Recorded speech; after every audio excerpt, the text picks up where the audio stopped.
오늘 우리에게 주시는 하나님의 말씀은 디모데전서 6장 1절로 10절까지의 말씀입니다. 무릇 멍에 아래 있는 종들은 자기 상전들을 범사에 마땅히 공경할 자로 알지니 이는 하나님의 이름과 교훈으로 비방을 받지 않게 하려 함이라. 믿는 상전이 있는 자들은 그 상전을 형제라고 가볍게 여기지 말고 더 잘 섬기게 하라. 이는 유익을 받는 자들이 믿는 자요 사랑을 받는 자임이라.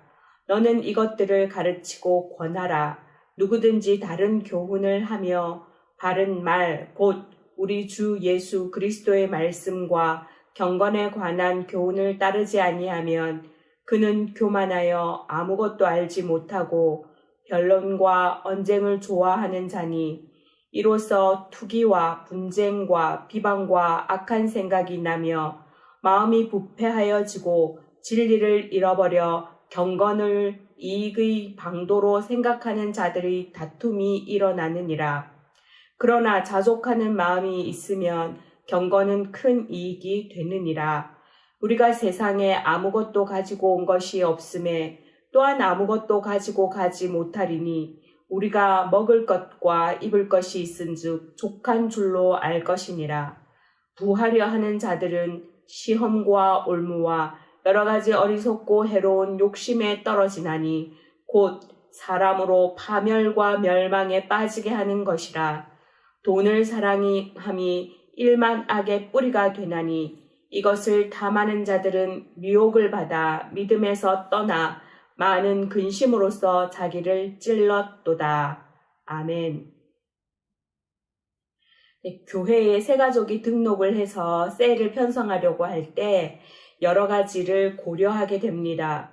그 등록하신 분의 나이, 또 아이들의 나이, 또는 사는 곳 등이 비슷한 분들끼리 묶으면 좀 더 공감대가 넓어지겠지요. 그런데 직장이 같은 분들은 대부분 같은 셀에 있는 것을 권하지도 않고 또 본인들도 함께 하려고 하지 않습니다. 본인들이나 또 남편의 직장에서 겪는 어려움을 속 시원하게 털어놓고 나눌 수가 없기 때문입니다. 특별히 직장에 상사가 있는 경우는 참으로 어렵습니다. 이런 말이 있지요. 남편이 대이면 아내도 대위고 남편이 소이면 아내도 소이다.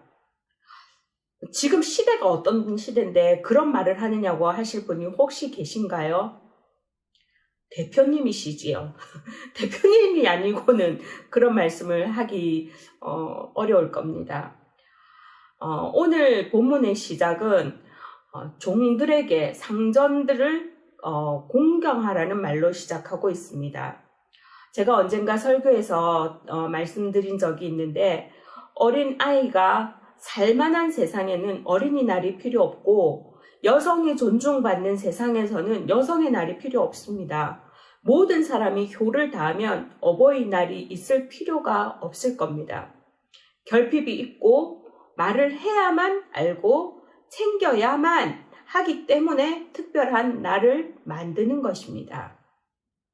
바울은 왜 종들에게 상전을 공경하라고 말하고 있을까요?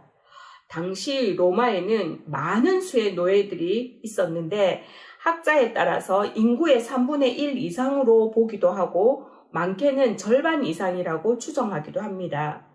로마는 전쟁을 통해 패전국으로부터 노예를 확보하거나 주위의 그 약소국으로부터 노예를 사들이기도 했다고 합니다.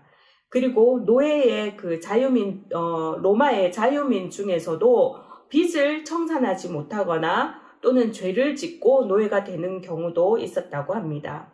그러나 많은 경우 부모가 노예였기 때문에 대물림하는 경우였다고 합니다. 자, 로마인들은 우리가 생각하는 것 이상으로 노예들에게 후한 대접을 해주었다고 합니다. 그 중에는 요리사, 이발사, 주치의 등 전문적인 일을 하며 상당한 지혜를 갖고 있는 노예들도 있었다고 합니다. 신약 성경에 노예에 관한 기사가 자주 나오는 것으로 보아 초대교회 교인들 가운데는 이러한 노예들이 상당수 있었을 것으로 추측하고 있습니다. 본문 1절은 종들을 향해 상전들을 공경할 것을 권면합니다.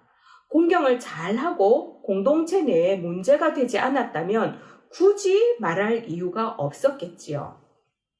그리스도를 믿는 그 믿음 안에서 모두가 형제 자매가 되어 영원한 하늘나라의 백성이 된다는 관점에서 보면 인간은 누구나 평등합니다. 그러나 이 땅의 질서를 무시할 수는 없습니다. 노예 제도를 지금 찬성하고 반대하고 하는 어떤 시대적인 제도를 논의하는 것이 아닙니다. 사회 기본 질서를 말하고 있는 것입니다. 만일 믿음을 가진 종들이 스스로 자유자라고 생각해서 규율을 지키지 않고 곧 주님 오신다, 그날에는 너나 나나 다 똑같다 그러면서 마땅히 지킬 것을 지키지 않고 상전들을 공경하지 않으면 믿지 않는 상전일 경우에 그가 믿는다고 하는 그 하나님의 이름과 복음의 가르침이 비난거리가 될 것이라는 것입니다. 다르게는 상전이 믿음을 가진 사람일 경우에 2절과 같이 상전과 같은 교인일 경우 형제라고 가볍게 여기지 말고 오히려 더욱 잘 섬기라고 말합니다. 오늘날도 같은 교회 안에 직장에 상사가 있을 경우에 그것이 서로의 선을 넘지 않도록 우리가 될 수 있는 한 그것이 같은 교우이기 때문에 특권이 되지 않도록 서로를 존중하고 서로를 더욱 아끼고 배려하고 잘 되기를 바라는 마음으로 함께 가야 하는 것입니다. 이어지는 3절에서 5절까지의 말씀은 다른 교훈을 하며 바른 말씀을 따르지 않는 자들에 대해 경고합니다. 바울은 바른 말은 곧 예수 그리스도의 말씀과 경건에 관한 교훈이라고 정의합니다. 그리고 그것을 따르지 않는 자들은 4절에 그 원인이 교만이라고 말합니다. 그 교만한 자들이 하는 것은 투기와 분쟁과 비방과 악한 생각이라고 말하고 있습니다.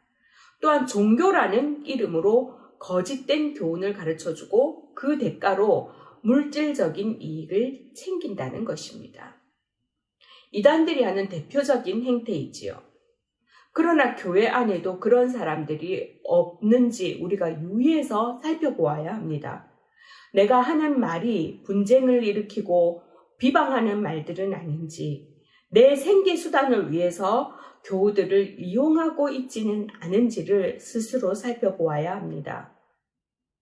바울은 공동체에 해를 끼치는 심각한 상황들을 경계하는 동시에 6절 이하에서는 바른 경건의 모습을 제시합니다. 그 핵심은 바로 자족입니다. 저는 경건의 핵심도 행복의 핵심도 자족이라고 생각합니다. 본문 7절, 8절 말씀은 우리가 세상에 아무것도 가지고 온 것이 없음에 또한 아무것도 가지고 가지 못하리니 우리가 먹을 것과 입을 것이 있은즉 족한 줄로 알 것이니라 말씀합니다. 자족의 비결이 무엇입니까? 내 것은 없다는 것을 아는 것입니다. 모든 것이 하나님이 허락하셨다는 믿음입니다. 내게 주어진 것이 최상임을 인정하는 것입니다. 바울은 9절에 입을 것과 먹을 것으로 만족하지 않고 부하려고 어리석고 해로운 욕심을 내는 사람들은 파멸과 멸망으로 빠지게 될 것이라 경고합니다. 돈을 사랑하는 것, 즉 자족하지 못하는 것이 악의 근원이라고 말하며 돈을 사랑하는 자가 받는 심판은 근심으로 자신을 찌르는 것이라고 결론짓고 있습니다. 자족하지 못하면 근심으로 자신을 찌르는 고통 가운데 살게 되는 것을 말씀합니다. 하나님 아버지는 우리에게 좋은 것 주시기를 기뻐하시며 언제나 선을 이루어 가시는 분이십니다. 우리가 자족하는 마음을 가지는 것이 곧 경건입니다. 자족함으로 은혜를 알고 감사하며 근심의 뿌리를 뽑아내는 저와 여러분이 될 수 있기를 주님의 이름으로 축원합니다.